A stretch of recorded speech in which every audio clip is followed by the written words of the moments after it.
in January 1945, as the fog rolled across the frozen vineyards of eastern France, a truth was unfolding that most history books still refuse to tell. For decades, we've heard the same story.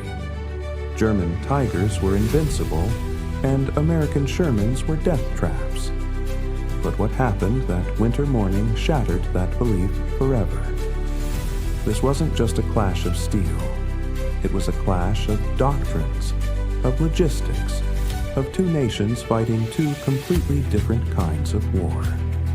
And when the smoke cleared, it became painfully clear which side understood modern warfare and which one was still living in 1940. What you're about to hear isn't myth. It's the moment the legend of German superiority quietly died. January 12, 1945, Alsace-Lorraine, eastern France. The morning fog clung to the vineyard terraces like wet wool, muffling the growl of idling engines. In the pre-dawn cold, frost had turned the mud roads into brittle glass that cracked beneath the weight of tracked vehicles. Somewhere beyond the mist, a church bell tolled once, then fell silent, as if the stone itself remembered what sound could summon. The American tankers of the 12th Armored Division sat inside their M4 Shermans, breath visible in the iron cold, hands wrapped around tin cups of coffee that had gone lukewarm an hour before. They did not speak. They had learned, in the weeks since crossing the Rhine bridgeheads, that silence was the only language the fog understood. 3 kilometers east, across a shallow valley dotted with shattered barns and frozen cart paths, the crews of the German 17th SS Panzergrenadier Division prepared their own steel. Their Tigers and Panthers, machines that had once symbolized the invincibility of German armor doctrine, now squatted in hastily dug revetments, their long guns angled toward the western tree line. The men inside these behemoths had been told, again and again, that the American Sherman was a death trap, a poorly armored coffin on tracks, built by a nation that valued quantity over quality, speed over protection. They had been told that a single round from an 88mm KK-36 gun could puncture a Sherman's frontal plate at 2,000 meters, turning the crew inside into vapor and ash. They had been told this so many times that it had become doctrine, then assumption, then legend. And legends in war are the most dangerous kind of truth. What followed in the fields of Alsace that winter morning would unravel that legend one burning wreck at a time. Not because the Sherman suddenly became invincible, but because the men who fought inside it had learned something the German tank crews had not. That survival in armored warfare was no longer a question of steel thickness alone. It was a question of doctrine, of coordination, of how a tank fit into the geometry of combined arms. And it was a question, above all, of mathematics, the cold, unforgiving arithmetic of industrial war, where the side that could afford to lose 3 tanks and still put 4 more on the field would ultimately decide the shape of history. But in that frozen moment before dawn, none of this had yet been proven. The fog was still thick, the guns were still silent, and both sides believed, with the conviction of men who had no choice but to believe, that their steel was stronger. The Sherman's reputation had been forged long before it ever met a Tiger in combat. In the spring of 1942, when the first M4 models rolled off the assembly lines in Detroit, Lima, and Grand Blanc, American armor officers viewed it as a miraculous compromise. A medium tank that could be mass-produced, shipped across oceans, and maintained by crews with minimal technical training. Its 75mm gun could handle the Panzer IIIs and IVs that dominated the North African desert. Its welded hull, though only 2 inches thick at the glacis, was sloped at an angle that increased effective protection. Its radial engine, borrowed from aircraft design, was reliable and could be swapped out in the field. Most importantly, it could be built at a rate of 2,000 per month, a production tempo that no other nation on Earth could match. The German army, by contrast, had invested its faith in engineering perfection.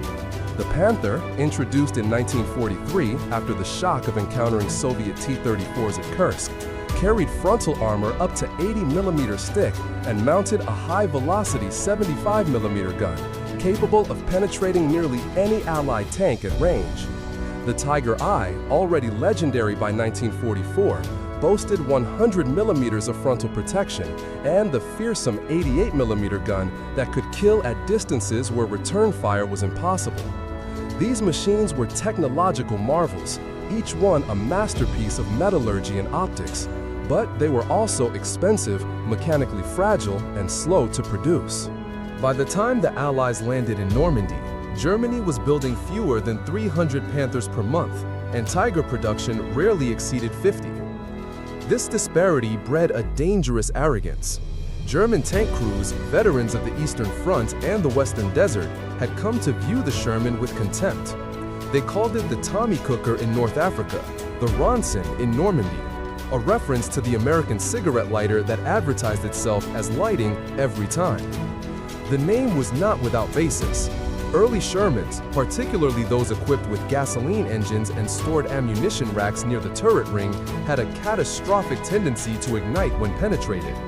A single round through the sponson could turn the interior into an inferno within seconds, the crew's only hope being to bail out through hatches that often jammed under the force of the blast. By the autumn of 1944, American tankers had taken to calling their own vehicles death traps, and the statistical record seemed to confirm the nickname.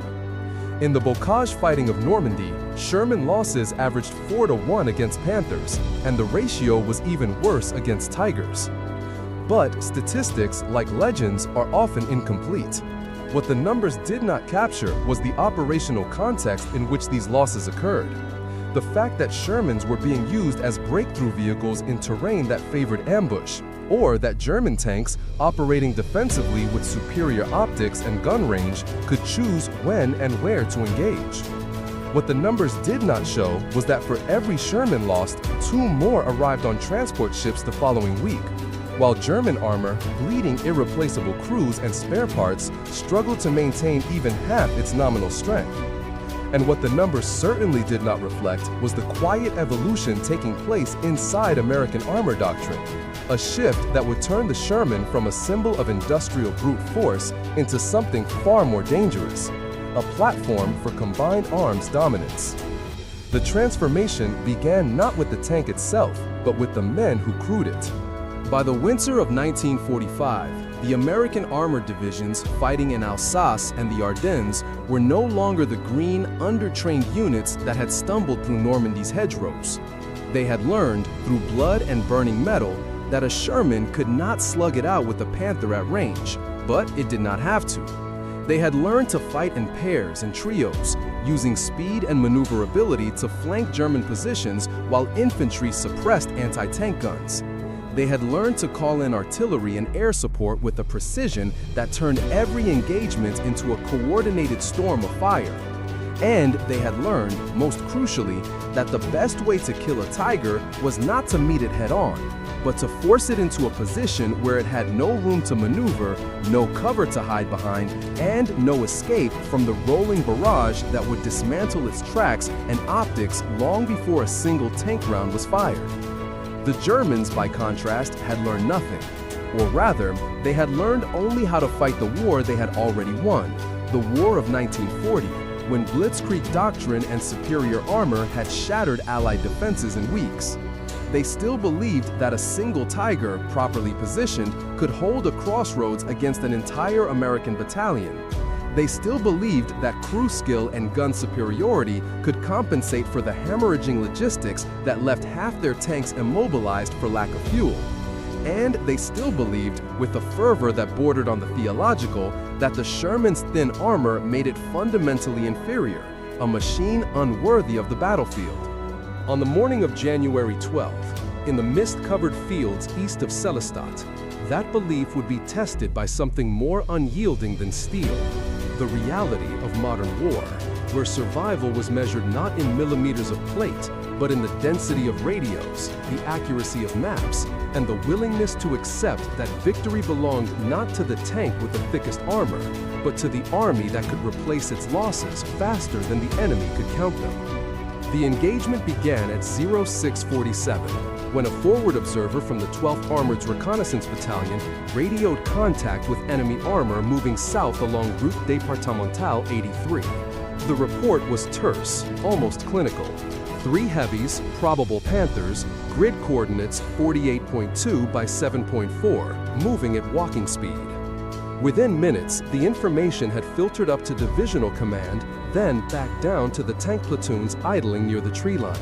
Lieutenant Howard Becker, commanding a platoon of 5 Shermans from Baker Company, 23rd Tank Battalion, received the order to advance and engage, not frontally, but through a flanking maneuver that would take his unit along a sunken farm road, using the terrain to mask their approach until they were within 500 meters of the German column. Becker's crew had been in combat for 11 weeks. His gunner, a machinist from Pennsylvania named Eugene Travers, had logged 43 confirmed engagements and survived 2 vehicle losses. His driver, a former cab driver from the Bronx, could navigate a Sherman through rubble and mud with the casual precision of a man parallel parking on a busy street. They were not heroes. They were not particularly brave. But they were proficient, and in the arithmetic of armored warfare, proficiency was worth more than courage. The approach took 30 minutes, the Shermans moving in a staggered column with 50 meters between each vehicle, their engines throttled low to minimize noise. The fog was lifting now, burned away by a pale January sun that turned the frosted fields into a glare of white and gold. Through his periscope, Becker could see the German tanks clearly now. Not Panthers, as the observer had reported, but 2 Tigers and a Panzer IV, their hulls dark against the snow, their long guns traversing slowly as they scanned the western horizon. They had not yet seen the Shermans. They were still hunting for targets in the wrong direction. Becker's voice crackled over the radio, calm and measured. "All units, hold position.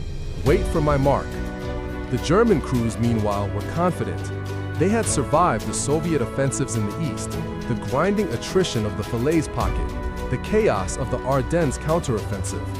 They had killed Shermans by the dozen, watched them brew up at distances where American return fire fell harmlessly short. The Tiger's 88mm gun could penetrate 150mm of armor at 1,000 meters, more than enough to punch through a Sherman's frontal plate, which measured only 63mm at its thickest point and much less on the sides. The math was simple. The outcome was preordained. What they did not know, what they could not have known, because German intelligence had failed to track the evolution of American tactics over the preceding months, was that Becker's platoon was not planning to engage frontally. At 07:14, when Becker gave the order to fire, his lead Sherman did not aim for the nearest Tiger. It aimed for the Panzer IV at the rear of the column, the lightest and most vulnerable target, the one whose destruction would block the road and trap the heavier tanks in a kill zone with no room to maneuver. The first round was a high explosive shell, not armor-piercing. It struck the Panzer IV's engine deck and detonated in a bloom of orange flame, severing fuel lines and igniting the lubricant reservoirs. Within seconds, black smoke was pouring from the stricken vehicle, and the crew was bailing out, their uniforms smoldering. The 2 Tigers immediately began to reverse, their commanders shouting orders, but the road behind them was now blocked by burning wreckage. They had 2 choices: abandon the vehicles and retreat on foot, or turn and fight from a stationary position with no cover. They chose to fight. The lead Tiger's gun swung toward Becker's Sherman, the barrel depressing with mechanical precision. At 600 meters, the shot was almost impossible to miss. The 88mm round left the muzzle at 1,000 meters per second, a tungsten core dart designed to shatter steel. It struck Becker's Sherman on the frontal glacis, exactly where German doctrine predicted it would penetrate. And it bounced. The ricochet was not a miracle, it was geometry. The Sherman's glacis plate, sloped at 56 degrees from vertical, transformed the effective thickness of the armor from 63mm to over 100mm against the direct hit. The 88mm round, striking at an oblique angle, skidded upward along the slope and deflected into the air, leaving nothing but a deep gouge in the steel and a shower of sparks. Inside the Sherman, the crew felt the impact like a hammer blow, their vision blurring for an instant, their ears ringing. But the hull held, the engine kept running, and Eugene Travers, the gunner, had already adjusted his aim. The return shot was a 76mm armor-piercing round, the newer, more powerful ammunition that had begun replacing the old 75mm shells in the autumn of 1944. It struck the Tiger on its right sponson, where the armor was thinner and the angle less favorable. The round punched through, detonating inside the crew compartment. The Tiger shuddered once, then went still, smoke seeping from the hatches. The second Tiger fired twice more, hitting another Sherman in Becker's platoon and disabling its tracks. But by then, the rest of the American tanks had closed the distance and were firing from multiple angles. The Tiger's thick frontal armor was useless against shots coming from the side and rear. Within 3 minutes, it too was burning. The entire engagement lasted less than 10 minutes. 3 German tanks destroyed, 1 Sherman disabled but repairable, no American fatalities. Becker's after-action report, filed that evening, was characteristically dry. Engaged enemy armor at 600 meters. Used terrain and maneuver to achieve flanking position. Enemy tanks destroyed by coordinated fire, no casualties. But the report did not capture the look on the surviving German tankers' faces as they were marched into captivity. The bewilderment of men who had been taught that the Sherman was inferior, that German steel was invincible, and who had just watched that belief disintegrate under the weight of something they had not accounted for: doctrine, coordination, and the willingness to accept losses in exchange for operational success. The Americans, for their part, did not celebrate. They redistributed ammunition, refueled their tanks, and moved on to the next objective. Because that was the other lesson they had learned, the one the Germans never grasped: that in industrial war, no single battle mattered as much as the capacity to fight the next one. The myth of the Sherman's vulnerability persisted, even as the evidence mounted against it.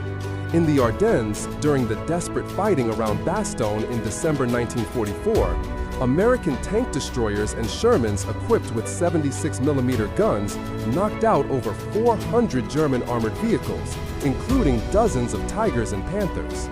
At the Battle of Aricourt in September 1944, the 4th Armored Division destroyed 281 German tanks while losing only 25 Shermans, a kill ratio that stunned even American commanders. And in the final push across the Rhine in March 1945, Sherman-equipped units outmaneuvered and outlasted German armor at every stage, not because their tanks were superior in a vacuum, but because they fought as part of a system that integrated artillery, air power, infantry, and logistics into a seamless whole. The Germans, meanwhile, continued to pour resources into ever heavier designs. The Tiger II, introduced in late 1944, carried frontal armor up to 180 millimeters thick and mounted an even more powerful 88mm gun. It was nearly impervious to frontal attack and could kill any Allied tank at absurd ranges. It was also 70 tons of steel that consumed fuel at a catastrophic rate, broke down with maddening frequency, and could not cross most bridges without collapsing them. Only 492 were ever built, and fewer than half were operational at any given time. The Sherman, by contrast, was produced in numbers exceeding 49,000, with variants serving as tank destroyers, flamethrower platforms, bridge layers, and recovery vehicles. It was not a perfect machine, but it was a sufficient one. And in war, sufficiency at scale is the only perfection that matters. The psychological impact of this realization on German crews cannot be overstated. Men who had spent years believing in the superiority of their equipment, who had staked their survival on the idea that a Tiger could hold a position against impossible odds, found themselves facing an enemy that simply did not care about individual superiority. The Americans would send 5 Shermans to kill 1 Tiger, and when 3 of those Shermans were destroyed, 2 more would arrive the next day. The Germans could win every engagement and still lose the war, because the Americans had solved the fundamental problem of industrial conflict. They had built an army that could absorb losses and continue fighting, while the German war machine, for all its technical brilliance, could not. This was the secret that no amount of armor thickness could overcome. The Sherman survived not because it was invulnerable, but because it existed in such overwhelming numbers that its vulnerabilities became irrelevant. A tank that could be destroyed by an 88mm gun was still a functional weapon if it never had to face that gun alone. If it was always supported by artillery that could suppress enemy positions, by infantry that could clear anti-tank nests, by air cover that could strafe German supply lines and leave their armor stranded without fuel. The Sherman was not designed to win duels. It was designed to win wars. And yet, the myth endured. Even today, in the mythology of World War II, the Sherman is often remembered as a death trap, a flawed design that sent thousands of young men to their deaths in burning steel coffins. This narrative is not entirely false. Sherman crews did suffer horrific casualties in certain engagements, particularly in the early stages of the Normandy campaign when American doctrine was still evolving. But it is incomplete. It ignores the fact that, by the end of the war, Sherman crews had a higher survival rate than their German counterparts, not because their tanks were tougher, but because the system they fought within gave them a better chance of living through a hit. It ignores the testimony of veterans like Eugene Travers, who would later write in a letter to his family, "The Sherman wasn't the best tank in the war, but it was the one that got us home." That homecoming was built on a foundation of logistics that the Germans could never match.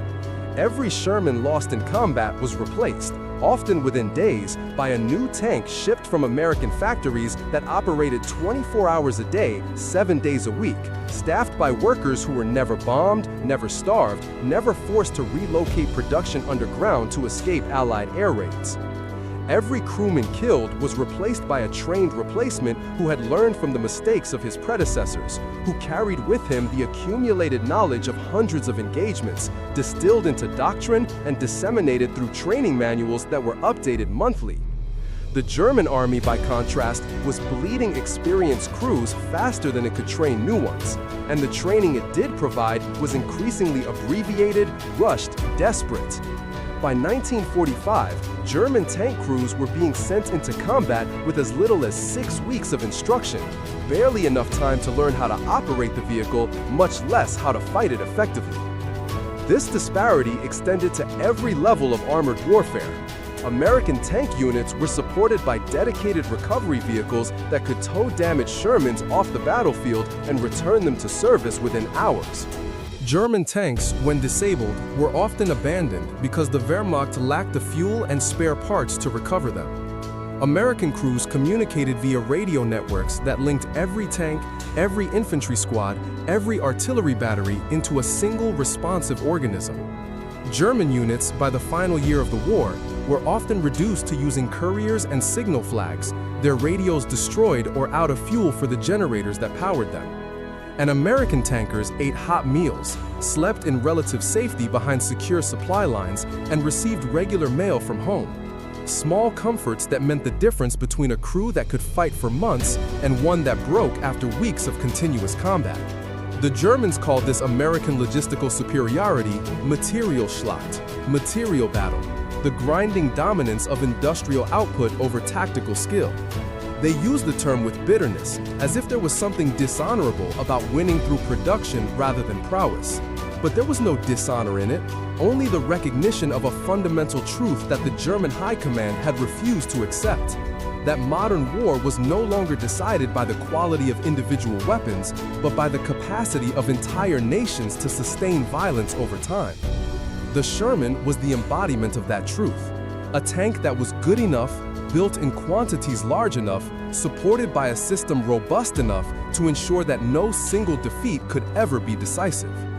And so, when German tank crews laughed at the Sherman's paper armor, they were laughing at a ghost, a version of the war that had already ended. They were laughing at a tank that existed only in their own propaganda, a caricature of weakness that bore no resemblance to the machine they actually faced on the battlefield.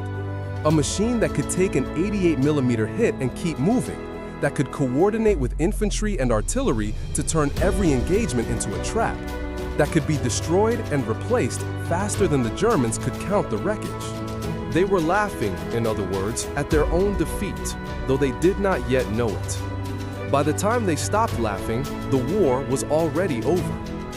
There was a sound that American tankers came to associate with survival, a sound so mundane that it barely registered as significant until they had time, years later, to reflect on what it meant.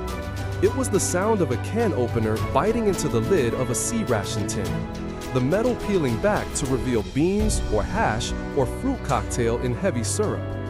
It was a sound heard in the field, in the hull of a Sherman, in the moments between engagements when crews sat in the cold and ate whatever the supply trucks had delivered that morning. It was a sound that German tankers, by the winter of 1945, almost never heard, because their rations had been cut to starvation levels, because the supply convoys that should have brought food and ammunition were being strafed by Allied fighters, because the logistical system that fed an army had collapsed under the weight of strategic bombing and fuel shortages. This sound, the soft, rhythmic scrape of steel on tin, became, in its own way, a symbol of the war's outcome. Not the thunder of guns or the roar of engines, but the quiet, unremarkable proof that one side could still feed its soldiers while the other could not. American tankers opened their rations and ate without thinking, because food was always there, as reliable as the fuel in their tanks and the ammunition in their racks. German tankers, when they ate at all, scraped the bottoms of empty cans and chewed on bread so hard it had to be soaked in water to be edible. This was not a small thing. This was everything. The Sherman's survival was built on 10,000 small things like this.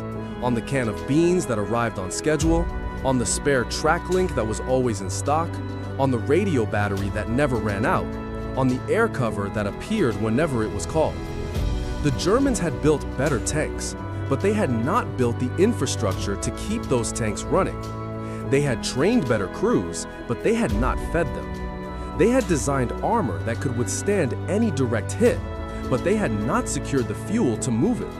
And so, when the Sherman met the Tiger in the fields of Alsace, it was not really a contest between two machines. It was a contest between two systems, one that could sustain itself indefinitely and one that was already dying. The irony is that the Germans understood this, at least in part. Field Marshal Erwin Rommel, reflecting on the North African campaign in a letter written shortly before his forced suicide in 1944, noted that the Allies' greatest weapon was not their tanks or planes, but their logistics. The battle is fought and decided by the quartermasters before the shooting begins, he wrote. But understanding a problem and solving it are not the same thing, and by 1944, Germany lacked the resources to solve the logistical crisis that was strangling its armies. The Sherman's so-called paper armor was irrelevant, because the real armor protecting American tank crews was measured not in millimeters of steel, but in thousands of miles of secure supply lines, in tens of thousands of transport trucks, in the uninterrupted production of a nation that had never been bombed, never been invaded, never been forced to choose between feeding its soldiers and feeding its civilians. The final accounting of the Sherman's legacy is, in this sense, less about the tank itself than about what it represented. It was a machine designed not for glory, but for work, for the unglamorous, grinding task of winning a war through persistence rather than brilliance. It was not the kind of weapon that inspired songs or legends. It did not have the sleek menace of a panther or the brutal invincibility of a tiger, but it had something more valuable.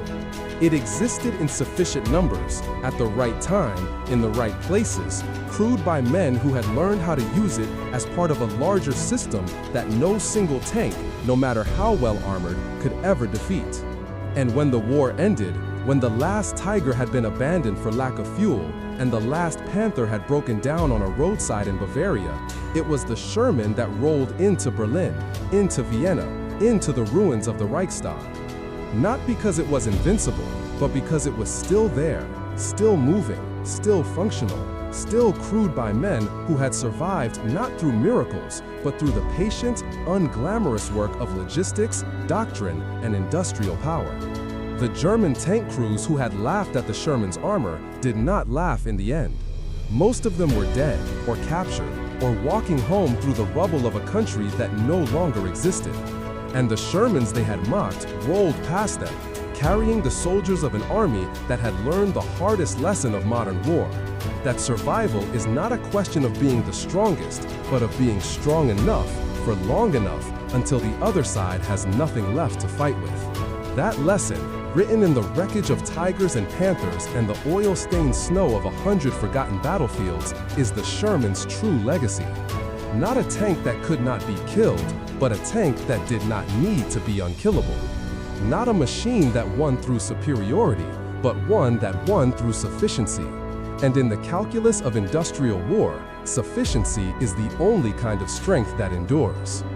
Years after the guns fell silent, a retired Wehrmacht officer, speaking to an American historian in a quiet room in Hamburg, was asked what he remembered most clearly about fighting the Shermans. He thought for a long time before answering. It was not the tanks themselves, he said finally. It was the fact that they never stopped coming. We would destroy 3, 4, 5 in a single engagement, and we would think we had won. And then the next day there would be 10 more, and the day after that, 20 more. And we began to understand that we were not fighting tanks. We were fighting a country that could build tanks faster than we could destroy them. And once you understand that, you know the war is already lost. This was the truth that no amount of armor could protect against. The truth that wars are won not by the side with the best weapons, but by the side that can outlast, outproduce, and outfight the enemy until there is nothing left to contest. The Sherman was the instrument of that truth, a steel embodiment of the principle that in modern war, persistence is more valuable than perfection, and that the will to continue is stronger than any single blow. The fog had lifted by the time the last battles were fought. The fields were no longer silent, and the sound that echoed across them was not the crack of an 88mm gun, but the steady, relentless rumble of diesel engines moving forward, always forward, until there was nowhere left to go.